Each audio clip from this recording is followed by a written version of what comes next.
Hi, good morning everyone. Welcome to the BidAsk channel. Let's begin with a quick update on the markets. It was a fairly lackluster session that we saw on dollar rupee yesterday.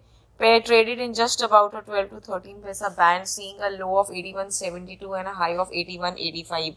Not really the best day from trading perspective as the moves were very tight, it being a Friday expiry on futures. And with Monday markets being off, by and large, traders wanted to go a little light on the position that they carry over the long weekend.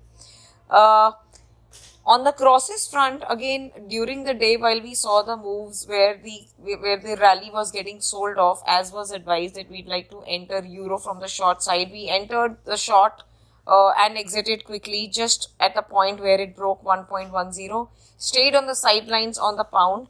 But towards the later part of the New York session, crosses really had the massive day. The major driver for crosses came from the yen pairs. With BOJ keeping the policy constant, yen took a massive beating, but the move was a lot more pronounced during the evening hours. Euro yen and pound yen saw massive highs, with leading euro to almost 1.109 odd levels, and GBP rallied to a high of 25.80 odd areas. From there towards the New York close, the pairs got sold off, but the broader positioning is still little stretched as per my assessment on both euro and the pound, and it is also a function of the month end, which saw a lot of buying coming in and dollar getting sold off. What we head into as we head into the next week from Tuesday, most of the positioning will start happening from Wednesday onwards in the run up to the Fed policy on 3rd May. Till such time, you could see markets again being rangy with slight bias towards profit booking in the crosses space.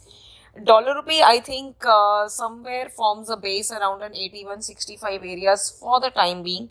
If allowed to break, as we have mentioned, next support for the pair comes at 81.40 areas. But in this down move, I don't think we see an immediate breakdown. I'd like to position myself on the long side as we start the next week with a tight stop loss or protection using a put option.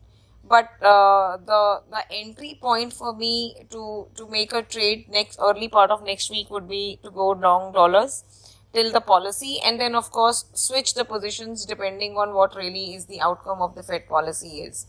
I think that's an update on what the markets were yesterday on and what we are expecting to begin the next week with. I'll just take a few minutes to introduce our new application, which is the BidAsk app, available on both App Store and Play Store. It's a virtual game with the real market data, which has been worked upon with the sole idea of giving users the real experience of what the trading world is all about. What are the various elements and the matrices that one needs to be cognizant of when you enter the space of trading. So encourage our users, encourage your network to please come and use the BidAsk application to try their hand in a virtual space with real market data at trading. And once you get into the comfort zone, there are some successes which get experienced, and we'll really want to encourage you to get associated, understand the views, understand the positions that are being suggested, and try your hand at the BidAsk application. If you find a few successes coming along your way, you can also try your hand at in the real world of trading. And for that, you can also reach out to us through our wired up application and book a video consultation to advise you how to go about entering the trading space with markets being off on Monday. We head into a long weekend. So here's wishing a great, restful and peaceful weekend ahead to all our subscribers and users. Good day, everyone. Thank you. And this is Sonali, your host, signing off.